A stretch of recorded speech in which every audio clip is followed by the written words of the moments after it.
தமிழக வெற்றி கழகத்தினுடைய இந்த ஆட்சி, இந்த தேர்தல் உங்க பாயிண்ட் ஆஃப் வியூல எப்படியெல்லாம் இருக்கு?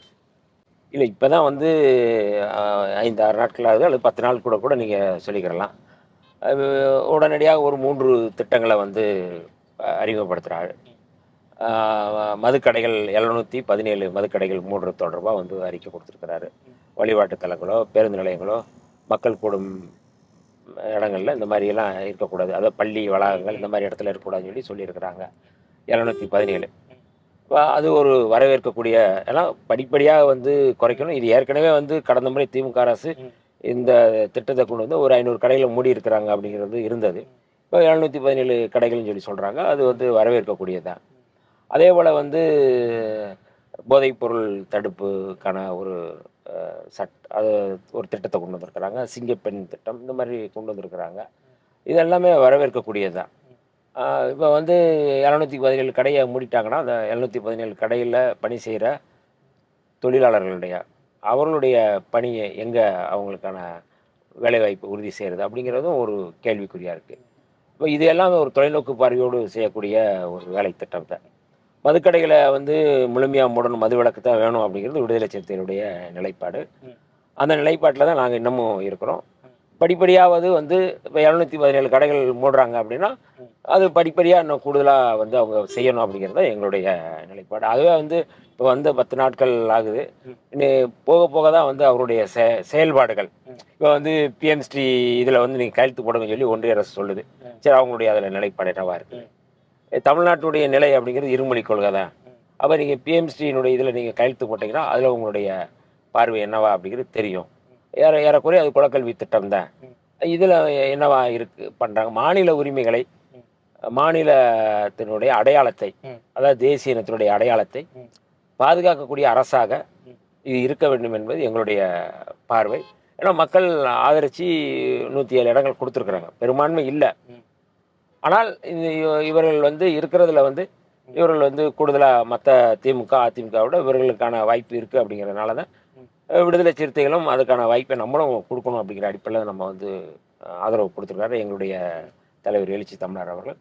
ஆகவே இந்த அரசு அ ஒரு மாநிலத்தினுடைய உரிமை அதாவது ஒன்றிய பாஜக அரசினுடைய அ சதி திட்டங்களுக்கு, அவருடைய சதி கோட்பாடுகளுக்கு, சனாதன கோட்பாடுகளுக்கு அடிபணியாமல் எப்படி வந்து பேரறிஞர் அண்ணா எப்படி செயல்பட்டாரோ, எப்படி கலைஞர் அவர்கள் செயல்பட்டாரோ, எப்படி மரியாதைக்குரிய முத்துவேல் கருணாநிதி ஸ்டாலின் அவர்கள் செயல்பட்டாரோ, அப்படி அவரு ஒரு ஒரு ஆளுமையான ஒரு தலைவராக செயல்படணும் அப்படிங்கிறது எங்களுடைய பார்வை. அது செய்யணும் அப்படிங்கிறது கோரிக்கை.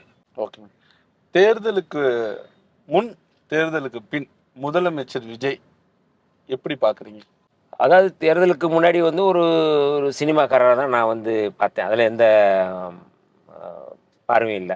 மாற்று பார்வை இல்ல. ஏன்னா அவருடைய செயல்பாடுகள், அவருடைய பேச்சு, அவருடைய இது எல்லாமே வந்து அப்படித்தான் இருந்தது. ஆம் ஸ்கிரிப்ட் எழுதி வச்சு எப்படி வந்து அத படிக்கிறாரு அப்படிங்கிறத நம்ம வந்து பார்க்குறோம். ஆனால் அவர் சட்டப்பேரவையில் உட்கார்ந்து அவர் வந்து ஒவ்வொன்றுக்காக அவர் பதில் சொல்றது, அது பேசுறது அப்படிங்கிறது வந்து அந்த முதல்வர் அப்படிங்கிற அந்த பிம்பத்துக்குள்ள அல்லது அந்த அடையாளத்துக்குள்ள அல்லது அந்த லீடர்ஷிப்குள்ள அவர் வர்றாரு அப்படிங்கிறத நம்ம வந்து பார்க்க முடியுது. அது ஒரு ஒரு 10 நாட்குள்ளேயே கேரக்டர சேஞ்ச் பண்ண முடியாதுல்ல. சினிமால பல கெட்டப் போடலாம். முதல்வர் அப்படிங்கிறது வந்து அது கெட்டப்பா இருக்க முடியாது. அது செயல்பாடா தான் இருக்க முடியும். அப்படிதான் நான் வந்து பார்க்குறேன். அதனால இன்னும் அவகாசம் இருக்கு, நாட்கள் இருக்கு. அவ மக்கள், இளைஞர்கள் அவர நம்பி இருக்கிறாங்க. ஆ இன்னும் கூடுதலா வந்து அவரோடு இணைந்து செயல்படக்கூடிய அமைச்சர்கள் வந்து ஒரு இளைஞர்கள் இருக்கிறாங்க. அ அதனால வந்து அவர்கள் வந்து போக போக தான் அவருடைய செயல்பாடுகள் தெரியும். உடனடியா நம்ம வந்து இப்படி இருக்காரு, அப்படி இருக்காருன்னு குறை சொல்றதுல அங்க ஒண்ணும் இல்ல. குறை ஒன்றும் இல்லைன்னு சொல்ல வரல. குறை சொல்வதற்கு வந்து இப்ப இல்ல அப்படிங்கிறதுக்காக நான் வந்து சொல்றேன். தமிழ்நாட்டில் மீண்டும் ஒரு தேர்தல் வேணாம். குடியரசுத் தலைவர் ஆட்சி வேண்டவே வேணாம். அதுக்காண்டி எங்களுடைய உதவியை நாங்க குடுத்துருக்கோம். திமுக கூட்டணியில நாங்க தொடர்றோம். இது ஒரு சாமானியனோட பாயிண்ட் ஆஃப் வியூல இது எப்படி அவங்க புரிஞ்சுப்பாங்க? இல்ல அதாவது வந்து ஒரு தொலைநோக்கு பார்வையோடு அரசியலமைப்பு சட்டத்தை பாதுகாக்கக்கூடிய ஒரு பொறுப்போடு வந்து நீங்கள் வந்து இதை பார்க்குறவங்களுக்கு விடுதலை சிறுத்தைகள் தலைவர் எழுச்சி தமிழர் தொல்காப்பியன் திருமாவளவன் அவர்கள் எடுத்த முடிவு அப்படிங்கிறது ரொம்ப துணிச்சலான முடிவு அப்படின்னு சொல்லி பாராட்டுவாங்க. ஏன்னா நாங்கள் திராவிட முன்னேற்ற கழகத்தின் தலைமையிலான அணியில் நாங்கள் நின்று போட்டியிடுறோம். தவேகா வந்து அது தனியாக நிற்கிது, அதிமுக தனி, பாஜக அவங்களோட இணைந்து செயல்படுறாங்க. அப்போ எங்களுடைய ஃபோக்கஸ் எல்லாமே வந்து முழுமையாக வந்து பாஜக அல்லது அதிமுக அணி தான். அதுதான், அல்லது பாஜக உள்ளடக்கிய அதிமுக அணி, அப்படி தான் நம்ம வந்து சொல்லணும். நாங்கள் வந்து தவேகா வந்து நாங்கள் வந்து பொருட்படுத்தலை. அவங்க வந்து இப்போ ஏதோ வருவாங்க அப்படிங்கிற அடிப்படையில் தான் நம்ம வந்து பண்ணோம். இப்போ வந்து அவங்க வந்து வந்திருக்கிறாங்க. இப்போ நீங்கள் சொல்லுங்கள், காங்கிரஸ் ஆதரவு கொடுத்துட்டாங்க, இடதுசாரிகளும் ஆதரவு கொடுக்குறாங்க. இப்போ அவர்களுக்கு தேவையான இடங்கள் வந்து இன்னும் 2 இடங்கள் தான். ஐயுஎம்எல்லாம் அவங்களுக்கு ஆதரவு கொடுக்குறாங்க. அப்போ இந்த 2 இடங்கள் கொடுக்கல அப்படின்னா, ஏற்கனவே ஆளுநர், இந்த ஆளுநர் வந்து அர்லேக்கர் ஒரு ஆர்எஸ்எஸ் ஒரு ஒரு சங் பரிவார் அமைப்புகளில் இருக்கிற ஒருவர். எப்படி ஆர்என் ரவி இருந்தாரோ அதே போன்றவர் தான் இவரும். வந்து இவர் சாதாரண அவரில். அப்போ ஏற்கனவே காங்கிரஸ் வந்து சேர்ந்ததுனாலேயே வந்து இந்தியாவில் வந்து காங்கிரஸ் அல்லாத இந்தியா அப்படிங்கிறது தான் ஆர்எஸ்எஸ்னுடைய பாஜகவினுடைய முழக்கம். அப்போ காங்கிரஸ் கட்சி வந்து தவேகாவுக்கு ஆதரவு கொடுத்தோம்னா, இப்போ பாஜக ஆர்எஸ்எஸ் வந்து இதை அனுமதிக்க மாட்டாங்க அப்படிங்கிறது நமக்கு தெரியும். அப்போ கூடுதலாக நம்ம அதில் வந்து இல்லைன்னொன்னா அதுக்கான வாய்ப்பு வந்து உறுதி செய்யப்படும். அப்போ உடனடியாக நம்ம வந்து கொடுக்க வேண்டிய தேவை இருக்குது. ஒரே ஒரு காரணம் தான், ஆளுநர் ஆட்சி அப்படிங்கிறது நேரடியான பாஜக ஆட்சி தான்.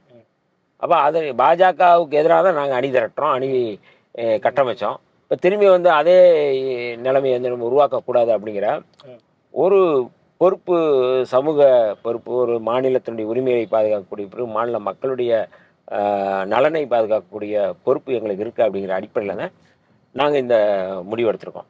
அப்போ நீங்கள் வந்து இது வந்து என்ன முரண் அப்படிங்கிறது நீங்கள் வந்து இப்போ நாங்கள் ஆதரவு கொடுக்கல அப்படின்னா என்னவா ஆயிருக்கும்? அன்னைக்கு வந்து அதிமுகலேருந்து வந்திருக்கிறாங்க மற்றவங்க, அது வேறு.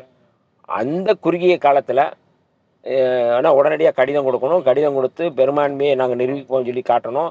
ஏன்னா அவர் வந்து கேரளாவுக்கு செல்வதற்கு விமான டிக்கெட் போட்டிருந்தார். 4:15 ஏதோ டிக்கெட், சாரி 7:15 ஏதோ டிக்கெட் போட்டிருந்தார். அதை கேன்சல் பண்ணிட்டு தான் வந்து இருக்கிறாரு.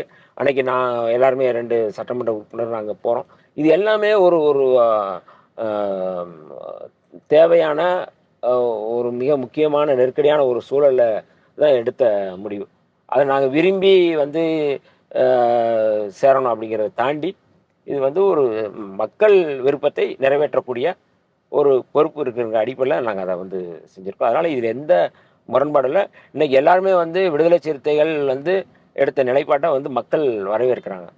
அண்ணன் திருமாவளவன் அவர்கள் சரியாக செஞ்சுருக்கிறாரு அப்படின்னு சொல்லி வரவேற்கிறாங்க. நாங்கள் அப்படி செய்யலை அப்படின்னா எங்கள் மேலே அந்த களங்கம் வந்திருக்கும்.